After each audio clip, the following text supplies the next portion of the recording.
Good morning, students. Myself, Manish Arya. I'm lecturer in Mechanical Engineering Department of Government Polytechnic College, Hanumangarh. आप सभी का ME 303 thermal engineering and heat transfer के chapter air pump and cooling tower के video lecture series में स्वागत है। इस video lecture series में जो हमारे सिलेबस में डिफरेंट कंटेंट्स दिए हैं उनको हम वन बाय वन डिस्कशन करेंगे।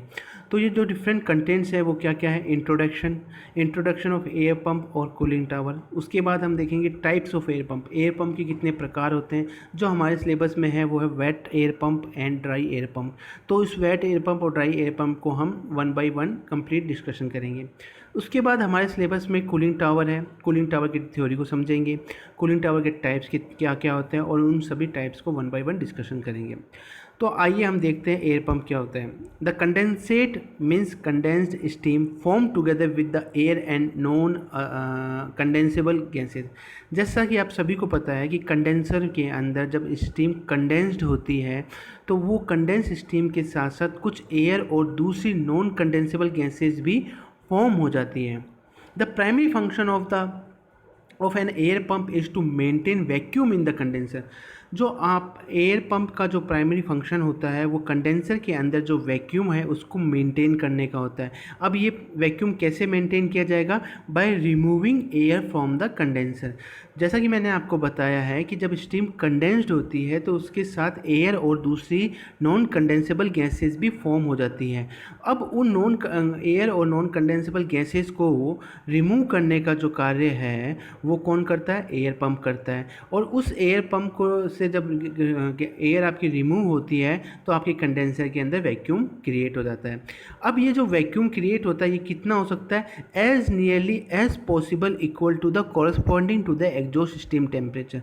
जो आपका एग्जॉस्ट स्टीम टेम्परेचर है उस टेम्परेचर के कॉरस्पॉन्डिंग जो प्रेशर होगा उतना हम वैक्यूम क्रिएट कर सकते हैं।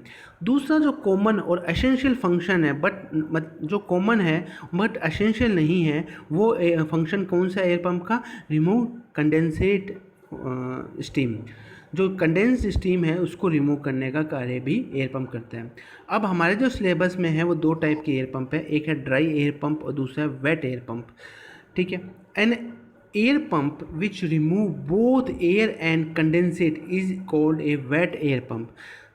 एयर पंप वो एयर पंप जो एयर और कंडेंसेट मतलब जो स्टीम कंडेंस्ड हो गई है इसको रिमूव करने का कार्य करता है उसे वेट एयर पंप कहते हैं। While one which remove the mostly air only is called dry air pump. और जो दूसरा एयर पंप है जो सिर्फ मोस्ट एयर को रिमूव करता है उसको ड्राई एयर पंप कहते हैं।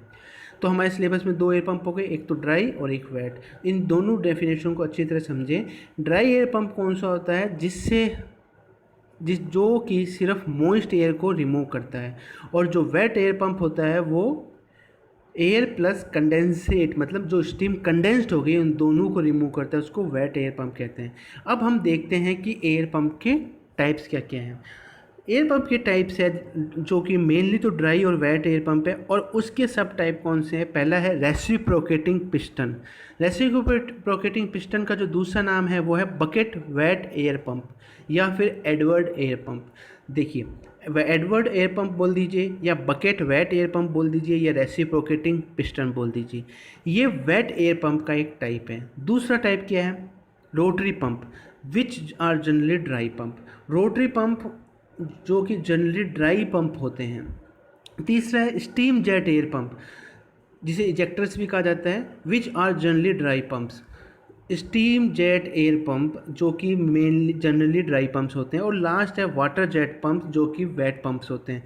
तो मेनली ड्राई और वेट है, उसके सब टाइप है रेसिप्रोकेटिंग, रोटरी, स्टीम और वाटर जेट पंप्स। तो हम सबसे पहले एडवर्ड एयर पंप के बारे में पढ़ते हैं। तो देखते हैं क्या है एडवर्ड एयर पंप या फिर रेसिप्रोकेटिंग टाइप एयर पंप या बकेट वेट एयर पंप। इसके अंदर क्या होता है? Consist of a delivery valve और head valve on the top of the pump barrel. ये जो पंप बैरल या फिर पंप सिलेंडर आपको दिख रहा है, ये जो पंप बैरल या पंप सिलेंडर आपको दिख रहा है, इसके जो सबसे टॉप वाले हिस्से पर एक वॉल लगा हुआ है। यहाँ पर आप देख पाएंगे ये डिलीवरी वॉल है जिसको हम हेड वॉल भी कहते हैं। यहाँ पर हेड लगा होता है। इसके अंदर in this air pump no suction and bucket valve present. इस एयर पंप के अंदर कोई भी सक्शन और बकेट वॉल प्रेजेंट नहीं होता है। ठीक है। तो अब कंडेंसेट एयर कैसे अंदर आएगी उसको समझते हैं। यहाँ पर आप डायग्राम में देख पा रहे हैं, यहाँ से कंडेंसेट एंड एयर एंटर करती हैं। अब ये कंडेंसेट और एयर कहाँ से रही है, यहाँ पर जो कंडेंसर है जिसमें स्टीम कंडेंस्ड हो गई है, और उस स्टीम के कंडेंसेशन के साथ साथ एयर भी उसके साथ फॉर्म हुई है। तो वो जो कंडेंसेट और एयर है is arrange to flow by gravity from the condenser into pump. ये कंडेंसेट और एयर कंडेंसर से पंप में ग्रेविटी की सहायता से एंटर करता है। The bucket of the piston has a conical bottom. यहाँ आप देख पा रहे हैं कि ये जो आपका जो बकेट है या फिर पिस्टन है, इसका एक क्या होता है, कोनिकल बॉटम होता है। ये देखिए, ये जो बॉटम है ये कोनिकल शेप का है। ये फिट हो जाता है किसके साथ, पंप सिलेंडर की जो कोनिकल बॉटम है उसके साथ ये फिट हो जाता है। The pump lever has a ring ports. आप यहाँ पर देख पा रहे हैं ये पोर्ट्स लगे हुए हैं, ठीक है। जो आपका जो पंप लीवर है उसके अंदर एक पोर्ट्स की रिंग बनी होती है पोर्ट्स की, around its lower end for the whole circumference. पूरी परिधि के ऊपर एक ऐसे पोर्ट्स बने होंगे पूरी परिधि के ऊपर, उसकी एक रिंग्स बनी हुई होगी, ठीक है, और ये पूरी परिधि के ऊपर फैली होगी। The lever ring port communicates with condenser. अब यहाँ पर आप देखिए इस डायग्राम में, ये तो अब पूरा बैरल हो गया, ये बैरल हो गया, यहाँ से कंडेंसेट और एयर एंटर करता है। यहाँ पर जो आपका पंप सिलेंडर है उसका जो बॉटम पार्ट है वो कॉनिकल सरफेस का है। यहाँ एक रिलीफ वॉल लगा हुआ है। उसके अलावा यहाँ पर आप देख पा रहे हैं ये पिस्टन रोड है, मैंने डिलीवरी हेड वॉल के बारे में आपको समझा ही दिया। और यहाँ से जो कंडेंसेट है हॉट वेल में ऐसे यहाँ से एग्जिट करता है कंडेंसेट, उसको हम आके देखेंगे। अब यहाँ पर आप देखिए, मैंने आपको बताया था कि जो कॉनिकल पार्ट्स हैं, नीचे जो कॉनिकल पार्ट्स लगा हुआ है ये इस टाइप का, ये देखिए इस टाइप का, इसकी सारी ये जो ऐसा पूरा परिधि बनी होगी उसके ऊपर ऐसे पोर्ट्स बने हुए होंगे, आप इस डायग्राम में देख पा रहे हैं। When the reciprocating piston is at the top position, the condensate and air from the condenser enter into the pump in the conical portion of the lower part of the barrel। अब यहाँ पर क्या होता है, जब आपका reciprocating pump, ये reciprocating pump है, ये कहाँ पर है, अभी टॉप पोजीशन के ऊपर है। तो उस समय क्या होता है, जो आपका कंडेंसेट और एयर है, ये जो यहाँ से ये जो आपका कंडेंसर से जब क्या होता है, कंडेंसेट और एयर ये इसके अंदर एंटर करता है, पंप के अंदर एंटर करता है in the conical portion of the lower part of barrel के जो लोअर पार्ट है उसकी शेप कैसी, कोनिकल पोर्शन है, वहाँ पर आपका कंडेंसेट और एयर है ना, कंडेंसर के द्वारा इस बैरल के अंदर एंटर करते हैं। अब क्या होगा, it stored at the lower portion of the pump chamber at this position ports are cover. यहाँ पर क्या है कि जब ये जो कंडेंसेट और आपका जो एयर है यहाँ पर स्टोर हो गया पंप चैम्बर के अंदर, उस समय यहाँ पर आप ये देख पा रहे हैं पोर्ट है, वो पोर्ट कवर है किसकी सहायता से, यहाँ पर आप देखिए पोर्ट्स आर कवर, ठीक है। अब क्या होगा, जब ये now the piston start to fall down, ये पिस्टन नीचे की तरफ आना स्टार्ट करता है from upward position, a partial vacuum is created at the top of the piston.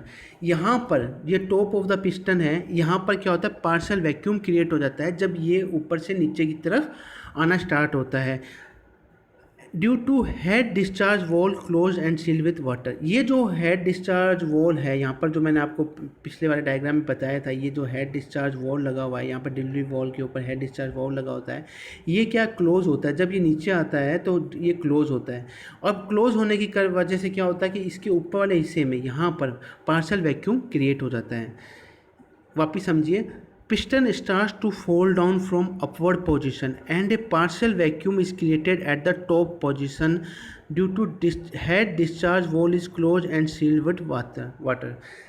क्या होता है, जब पिस्टन ऊपर से नीचे की तरफ आना स्टार्ट करता है तो पिस्टन के ऊपर वाले सिरे पर पार्शियल वैक्यूम क्रिएट हो जाता है। ऐसा क्यों होता है, क्योंकि हेड डिस्चार्ज वॉल क्लोज्ड होता है, वाटर से सील होता है। अब क्या होगा, immediately the piston uncovers the port. यहाँ पर जो पोर्ट्स के ऊपर जो वो पिस्टन के अनकवर कर देता है, immediately the piston uncovers the port वो पोर्ट्स खुल जाते हैं और जिससे क्या होता है कि mixture of condensate air and water vapour rashes into the space above the piston. आपने जैसे लास्ट डायग्राम में देखा था, यहाँ पर कंडेंसेट और एयर होते हैं, यहाँ पर वैक्यूम, पार्शियल वैक्यूम क्रिएट हो जाता है। जैसे ही ये पिस्टन पोर्ट्स को अनकवर करता है, पिस्टन अनकवर्स द पोर्ट, जो आपके condensate air and water vapour है वो पिस्टन के ऊपर वाले हिस्से में इकट्ठा होना स्टार्ट हो जाते हैं। When piston starts to move in the upward direction, जब ये वापस पिस्टन, ये आप यहाँ पिस्टन देख पा रहे हैं, ये पिस्टन ये वापस अपवर्ड डायरेक्शन में मूव करता है। When piston starts to move in the upward direction, the rising piston traps the condensate air and water vapour above the piston. जो ये राइजिंग पिस्टन है, जो ऊपर जाने वाला पिस्टन है, ये क्या करता है, कंडेंसेट को, एयर को, वाटर वेपर को पिस्टन के ऊपर ट्रैप कर लेता है, जिससे क्या होता है कि पिस्टन के ऊपर जो प्रेशर होता है वो बढ़ने लगता है। और ये कितना बढ़ जाता है, slightly over that of the atmosphere. ये एटमॉस्फेरिक प्रेशर से थोड़ा ऊपर का प्रेशर यहाँ पर बन जाता है। Until the head discharge valve open, और ये कब तक बनता है, जब तक कि आपका हेड डिस्चार्ज वॉल ओपन नहीं होता है। At this position delivery valve is open which allow the mixer to pass on the top of the cover. जब इसके यहाँ का जो पिस्टन के ऊपर का जो पोर्शन है, यहाँ पर जब प्रेशर एटमॉस्फेरिक प्रेशर से थोड़ा ऊपर हो जाता है, उस समय डिलीवरी वॉल ओपन होता है और मिक्सर यहाँ से पास करना स्टार्ट हो जाता है on from the top of the cover. The water vapour and air then pass to the waste and the condensate gravitates to the hot well. आप जैसे यहाँ पर वाटर वेपर और एयर है, वो दोनों इस यहाँ वेस्ट की फॉर्म में बाहर निकलते हैं, और जो कंडेंसेट है, जो कंडेंस स्टीम है, वो हॉट वेल के अंदर गिर जाती है, इकट्ठा हो जाती है। यहाँ पर आप देख पा रहे हैं ये कंडेंसेट है, ये क्या होता है, जो स्टीम कंडेंस है ये हॉट वेल के अंदर चली जाती है, यहाँ पर देखिए, है ना। अब क्या है, since the speed of the reciprocating air pump is very limited.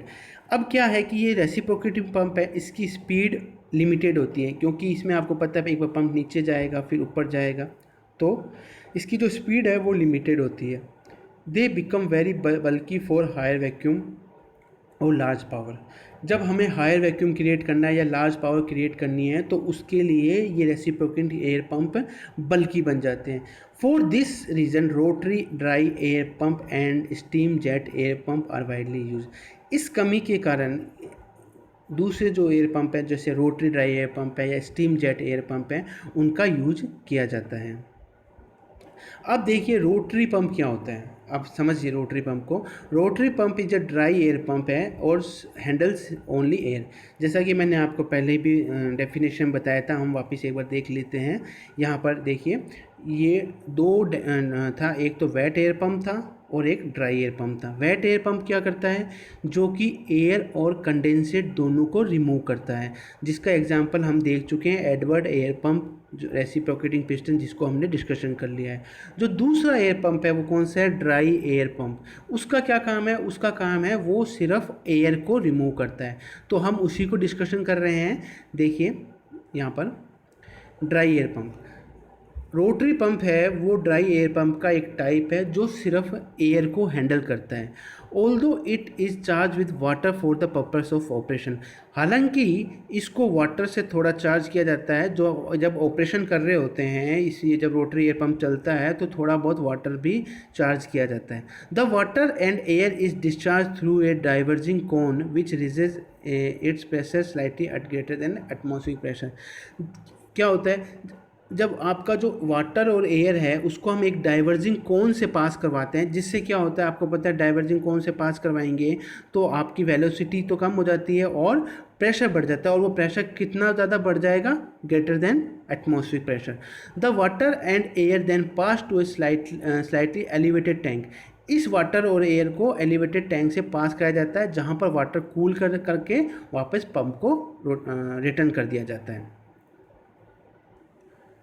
अब हमारा जो नेक्स्ट टॉपिक है steam jet operated air ejector, इसको हम नेक्स्ट वीडियो में देखेंगे। एक बार हम वापस से रिवाइज कर लेते हैं कि हमने क्या डिस्कशन किया है। हमने एयर पंप डिस्कशन किया है, एयर पंप की डेफिनेशन को देख लिया है और उसके बाद एयर पंप के टाइप को देख लिया है, जिसके अंदर हमने reciprocating piston, rotary pump, steam jet air pump और वाटर जेट एयर पंप को डिस्कशन कर लिया है।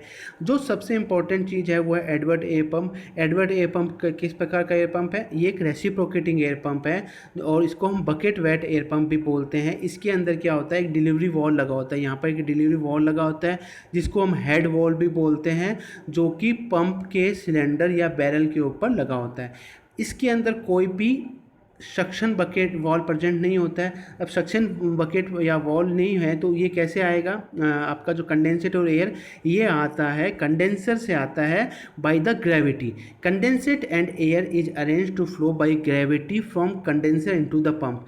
जो आपका कंडेंसेट है या एयर है, ये ग्रेविटी की सहायता से कंडेंसर से होता हुआ पंप में एंटर करता है। अब देखिए, जो बकेट और पिस्टन है, यहाँ पर जो बकेट और पिस्टन है, इसका जो लोअर पोर्शन है उसकी शेप कैसी होती है?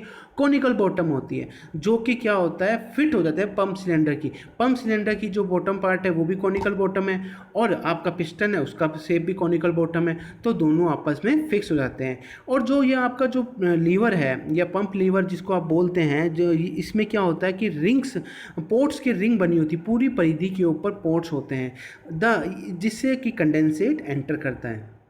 अब ये पोर्ट्स हैं। अब देखिए, जब क्या होता है, रेसिप्रोकेटिंग पिस्टन जब अपने टॉप पोजीशन पर होता है तब कंडेंसेट और एयर कंडेंसर की सहायता से पंप में एंटर करते हैं। पंप में एंटर करते हैं कहाँ पर? In the conical portion of the lower part of the barrel. Barrel के लोअर पार्ट की जो कोनिकल पोर्शन है उसके अंदर एयर और कंडेंसेट एंटर कर गए। अब यहाँ पर वो स्टोर हो जाते हैं। स्टोर होने के बाद ये लोअर पोर्शन में स्टोर हो जाते हैं। जब ये पिस्टन ऊपर से नीचे की तरफ मूव करता है, when now the piston starts to fall down from upward position and a partial vacuum is created at the top of the piston. जब ये पिस्टन ऊपर से नीचे की तरफ डाउनवर्ड मोशन करता है, तब क्या होता है कि जो पिस्टन के ऊपर का जो हिस्सा है यहाँ पर पार्शियल वैक्यूम क्रिएट हो जाता है। ऐसा क्यों होता है? क्योंकि उस समय हेड डिस्चार्ज वॉल क्लोज होता है और वाटर से सील्ड होता है, तो उसके ऊपर जो भी मतलब बाहर जाने के लिए या बाहर से अंदर आने के लिए कोई एयर आ नहीं पाती, तो एक पार्शियल वैक्यूम क्रिएट हो जाता है। अब क्या होता है, जैसे ही पिस्टन पोर्ट्स को अनकवर करता है, पिस्टन अनकवर्स द पोर्ट, ये पोर्ट्स जो लगे हुए हैं इनको अनकवर्स करता है, तो आपका जो mixer of condensate air and water है वो उस पोर्ट से होते हुए पिस्टन के ऊपर वाले स्पेस में इकट्ठा होना स्टार्ट हो जाते हैं। और when the piston starts to move in upward direction, और जब ये पिस्टन अपवर्ड डायरेक्शन में मूव करना स्टार्ट करता है तो इस राइजिंग पिस्टन के अपर पार्ट पर कंडेंसेट, एयर, वाटर वेपर सब के सब ट्रैप हो जाते हैं और वहाँ पर आपको पता है डिलीवरी वॉल तो बंद पड़ा है, जिससे कि आपके ऊपर जो पिस्टन के ऊपर वाला जब ये सब कंडेंसेट और एयर और वाटर वेपर इकट्ठा हो गए तो आपका जो प्रेशर है एटमॉस्फेरिक प्रेशर से थोड़ा सा ज़्यादा हो जाता है, और जैसे ही वो एटमॉस्फेरिक प्रेशर से थोड़ा ज़्यादा होता है हेड डिस्चार्ज वॉल ओपन हो जाता है। उसके ओपन होने से क्या होता है कि डिलीवरी वॉल ओपन होते ही which allow the mixer to pass on the top of the cover, जिससे कि आपका जो मिक्सर है वो टॉप ऑफ द कवर से पास होना स्टार्ट हो जाता है। The water vapour and air then pass to the waste and the condensate gravitates to the whole.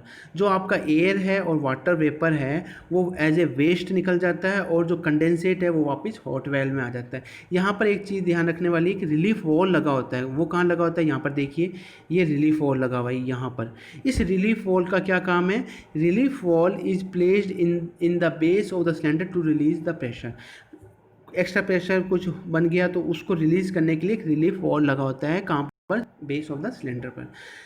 अब यहाँ इसके साथ प्रॉब्लम्स क्या है कि ये रेसिप्रोकेटिंग एयर पंप है, इसकी जो स्पीड है वो लिमिटेड है, जिसके कारण यदि हमको हायर वैक्यूम क्रिएट करना है या लार्ज पावर क्रिएट करनी है तो ये बड़े बल्कि बन जाते हैं। इस कारण से क्या होता है कि हम रोटरी ड्राई एयर पंप या स्टीम जेट एयर इंजेक्टर का वाइडली यूज़ करते हैं। रोटरी पंप क्या है? रोटरी पंप एक ड्राई एयर पंप है जो सिर्फ एयर को हैंडल करता है। अब इसमें क्या होता है, वाटर और एयर होता है, उसको हम एक डाइवर्जिंग कोन से पास करवाते हैं, जिससे कि आप उस मिक्सर का जो प्रेशर है एटमॉस्फेरिक प्रेशर से स्लाइटली ग्रेटर हो जाता है। The water air then pass to a slightly elevated tank in which water is cooled and return to pump. Water और एयर को हम एक टैंक से पास करते हैं जहाँ पर वाटर को कूल कर लिया जाता है और पंप में रिटर्न करवा दिया जाता है। तो इस प्रकार हमने आज टाइप्स ऑफ एयर पंप पढ़ लिए और उसके अलावा रेसिप्रोकेटिंग पंप के बारे में देख लिया, रोटरी पंप के बारे में देख लिया। तो हमारा जो नेक्स्ट टॉपिक है जिसको हम नेक्स्ट वीडियो में डिस्कस करेंगे वो steam jet operated air injector है, जो कि एक हाई वैक्यूम क्रिएट कर सकता है। इसको हम नेक्स्ट वीडियो में डिस्कस करेंगे। तो आज की वीडियो के लिए इतना ही। Thank you.